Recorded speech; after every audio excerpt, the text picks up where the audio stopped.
আমি এখন ভেনিস বাংলা স্কুলের প্রধান উপদেষ্টা বেল্লাল হোসেন ঢালির সাথে কথা বলবো। আজকের এই খেলার আয়োজন করাতে আপনার কাছে কেমন লাগছে? ধন্যবাদ সোহেলি আক্তার বিপ্লবী।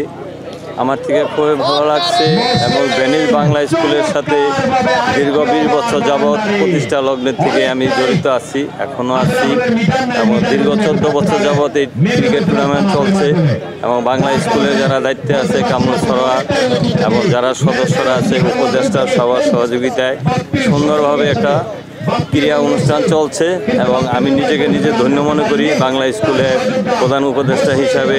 এই বাংলা স্কুলে যে কর্মকাণ্ড আগায় যাচ্ছে আমি নিজেকে নিজে অনেক ধন্য মনে করি এবং এই খেলাকে আজকে বাঙালি কমিটির সবাই যারা দেখতে আসছে, ভেনিসের সমস্ত রাজনীতিক সামাজিক নেতৃবৃন্দ যারা আসছেন সবার প্রতি ধন্যবাদ এবং কৃতজ্ঞতা জানাচ্ছি। ধন্যবাদ আপনাকে।